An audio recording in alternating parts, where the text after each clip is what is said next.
Well, it's time for us to say very good morning to Lettice Bromovsky, who is a political commentator with Young Voices UK. Lettice, good morning to you. Morning, James. Thanks for having me on. Thank you very much indeed for joining us here on Talk Radio. So, our job is, we've got a full-on job. We've got to go through the front pages, then we'll have our uplifting news story of the day, and then, of course, turn our attention to the stories that you've picked out.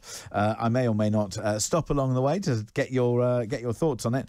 So, national insurance rise will push up prices. This is the warning to the Prime Minister. I know that this is one of the stories that you want to talk about. A lot of the papers taking a different discussion and view of this. The Telegraph devote their front page to it, similarly along with the Financial Times. Talking of the Financial Times, they also talk about the ECB warning Europe's banks over risks in Russia-UK sanctions, what that could mean. Similarly, in the Times newspaper, they focus on shops and trains sticking to masks as Plan B ends. And taking a look at that, but also they've got Defiant Andrew demanding trial by jury in New York sex case. Just a quick word on this. So shops and trains sticking to masks as Plan B ends. Retailers set to ignore lifting restrictions. Lettice, what do you make of those retailers particularly who have decided that they know best, the likes of John Lewis, Sainsbury's and Waitrose? I suppose there are some people who feel more comfortable and others like me who will go, you know what, whilst you have those restrictions, not sure I can be bothered shopping with you. Yeah, exactly. They're definitely risking losing a few customers there. But I also think that this will be a stronghold only not for very long, really. I think they'll have a lot of issues with people coming in not wearing masks. Whether they'll be able to really uphold it, I don't think it'll last very long. People are very ready to get rid of the masks. We're very ready to get rid of the restrictions. Exactly. And I think if the restrictions are there, then people will take the view and they will follow it. But I think if the restrictions are no longer there, then one has to ask, frankly, you're a retailer, you're a shopkeeper, you're not a scientist. Meanwhile, on the front page of the Times also, police have arrested a women's right campaigner for an alleged hate crime and seized an academic book from her. This is Jennifer Swain, 53. She was detained for more than 12 hours after placing posters around Newport that made claims about trans women in prisons and said humans never change sex. Not a controversial subject at all, is it? Yeah, it's a highly controversial, exactly. I mean, what was that story? I didn't manage to see it this morning. So it's on the front page of the Times newspaper, and it's police have now arrested a women's rights campaigner. So she's of the view that humans never change sex, and she's been directing what can only be described as, or what the police would say is hate crime against those who are trans. Well, all I'll say is that she's got every right to her freedom of speech there. We've seen a lot of issues surrounding Harry Potter, author on trans rights, and I think that she sort of has every right to say that. But people also will have their own feelings of changing sex. And but this is less about freedom of speech, and this is placing posters around the place. And isn't there an issue that if you're going to start placing posters around, that's slightly different from standing on, a speaker's corner and having your say? Well, yes, definitely. We don't want to incite anyone for hate crime out there. Certainly don't. There we go. Now, the Metro. Andrew, its trial by jury. Duke refuses to settle over US sex abuse claims. That story also appears on the front page of today's Daily Express. Andrew's shock. I want a jury trial. Not sure it's that much of a shock, but anyway. Daily Express. Party rallies behind Boris. We'll talk about that story in a few moments' time. The Mirror. Andrew, I'll face a sex trial jury. Duke demands day in court if he can't get the claim thrown out. Meanwhile, Johnson sweats as Partygate probe is delayed. Interesting that Boris Johnson can sweat, but Prince Andrew can't, obviously. The I newspaper, publish and be damned, PM waiting on his fate.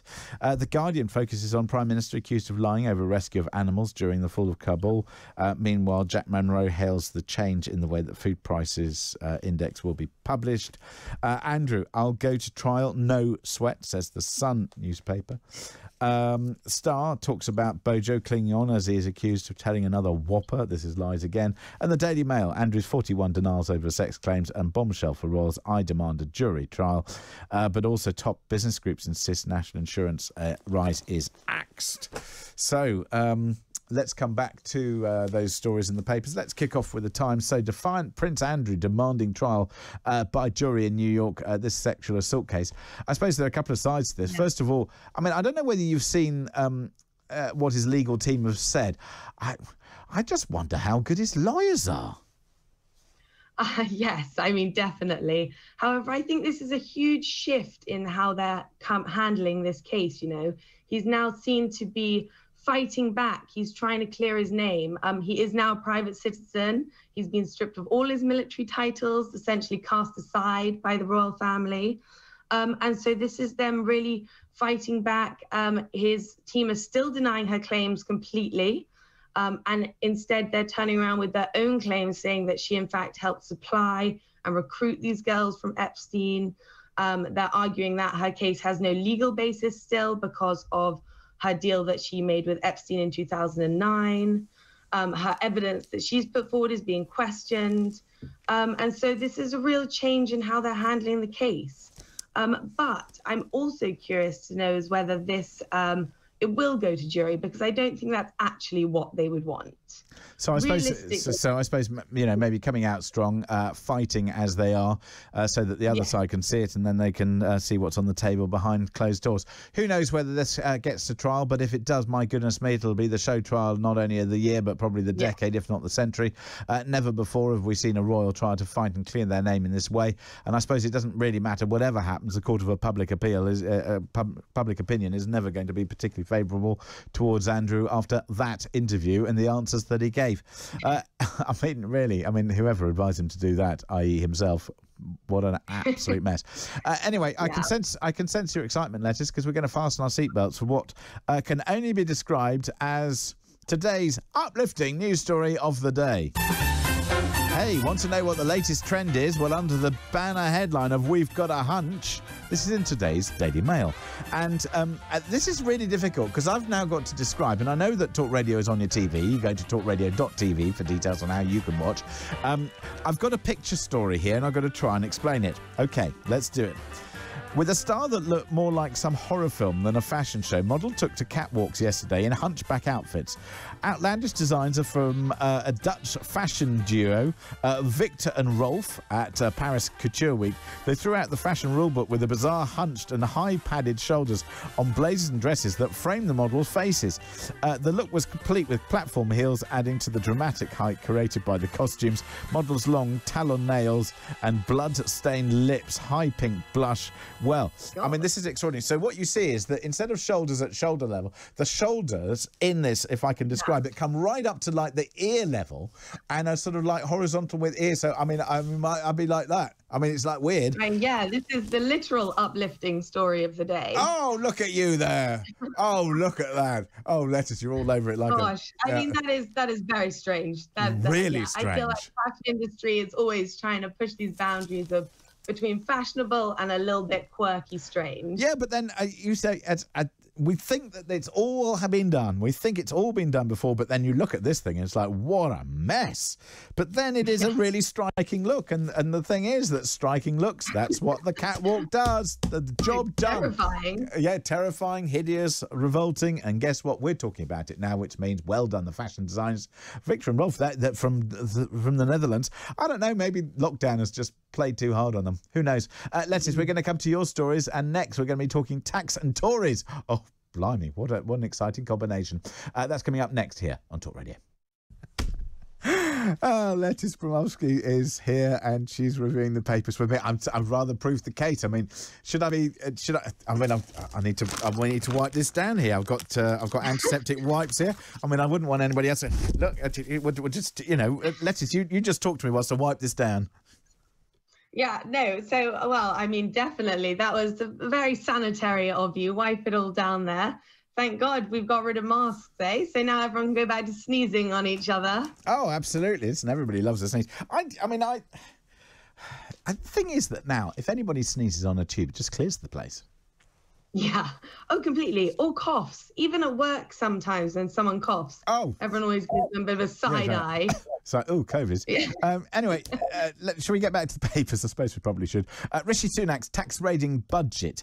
There were people at the time who said, oh, yes, it's very sensible. And then there's been a lot of discussion about it. I particularly dislike it when politicians talk about national insurance.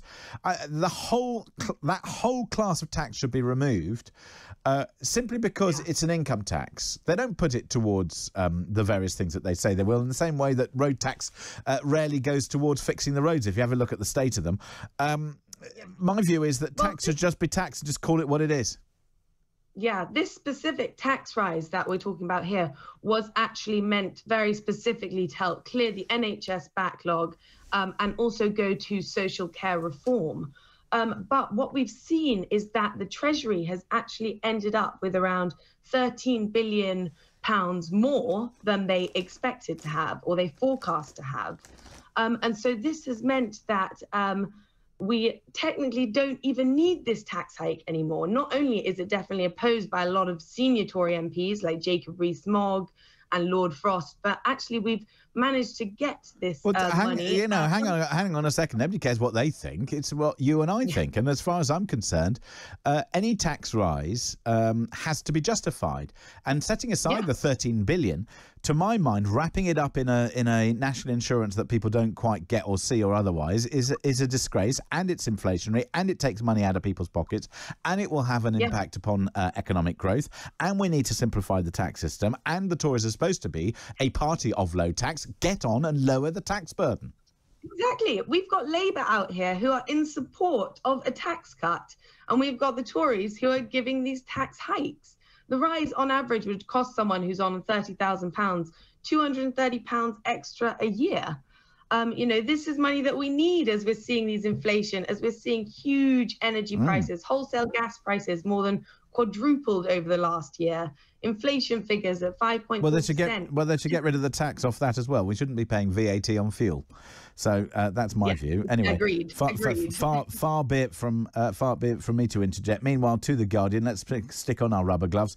Tory MPs. So these are people poised to send in letters of no confidence to the Prime Minister. It seems as if almost the Tories have realised that there are so many people that when the SNP and the Labour Party and everybody else starts to really gun for the Prime Minister, it's not because they have a moral obligation to do so. It's because they see him as a threat. They see him as this opportunity to get rid of him. And in fact, they seem to be almost rallying around him now. They definitely saw this as an opportunity to get rid of them. But I think this has been one of the weakest rebellions that we've seen in politics. It's been going on for so long. There's so much pressure around the Sue Gray report, which now, as Kwasi Kwarteng said last night on ITV, might not, or he indicated anyway, might not even be coming out until next week. I feel like there's been this sort of loss of proportionality to what people are discussing in politics. A leadership election right now is not what the Conservative Party need. They shouldn't risk getting involved in it, especially when the potential leadership candidates, I think, aren't really up to the job. They're a little bit vanilla. There's no clear leader to take over, and this is just not what MPs need at the moment. But then isn't part of the problem here, though, that Boris Johnson needs to demonstrate some leadership, and he's rather lacked in that department over the course of the last however many months, on the basis that a lot of what we're now seeing is of his own making. So he didn't stand up to people when they were not sticking to the rules. He should have been the person saying, listen, I've just stood at a podium and I said this, and now you ask me to do that. No, forget it. It's got to stop. But then also, when the information started to drip out, he should have confronted it right up front and said, look, this stuff's going to come out. I'm going to preempt it. Here's what happened. There was a culture. I fixed it now. We move on because there's some serious stuff going on. He hasn't done that. So he's got to lead very, very quickly. And I suppose one of the things that he might be asked to lead on is back in the Telegraph, unvaccinated NHS staff could be spared the sack. This is because the compulsory jabs plan is under review. Is it because we've now got to a stage where so many people have now been vaccinated that people have suddenly realised that if you want people to be vaccinated, persuade them to do it, don't tell them to do it? Yeah, definitely. I mean, that should have been the line all along. But what we've seen now is that there's above 95%, of NHS staff have had their vaccine. But also, I think there's such a point to be said that the data does not support mandatory vaccines. Vaccines don't completely stop the virus. Correct. The booster doesn't even completely stop the virus. Like some of my friends post-Christmas are being boosted, they've got double vaccine, and they still manage to contract coronavirus and they can still spread it around. We're seeing this immense NHS backlog from prioritising COVID. Which then flips this around, because I think there was this notion that by having the vaccine, you stop the spread, you're helping other people. And in fact, what a vaccine is it's there to help you, and then it becomes a personal decision. Do you want it there to help you or not? Just very quickly, because we're almost out of time. So Boris, back on the front pages, also preparing thousands of troops to possibly thwart an imminent Russian invasion. Do you think it will work? I'm not sure. It says thousands of troops there, but it's actually 1,000 troops in Romania, Bulgaria and Hungary, and they're both from the US and the UK. So really from the UK, it's only 100 troops. What we're seeing at the moment is this huge build-up of power. We're not really sure what Putin will do. The evidence does seem to suggest that he will invade. And currently our best is the economic sanctions that we're trying to impose. There we are. We don't want to go to war, but we have to do everything we can to deter him. We do. Lettice, thank you very much indeed for joining us this morning. If people want to find out more about you, where do they go? They can go to my Twitter @Bromovsky, or they can look up Young Voices. There we go. Lettice Bromovsky, political commentator with Young Voices. Thank you very much indeed for joining us this morning here on Talk Radio, going through the papers.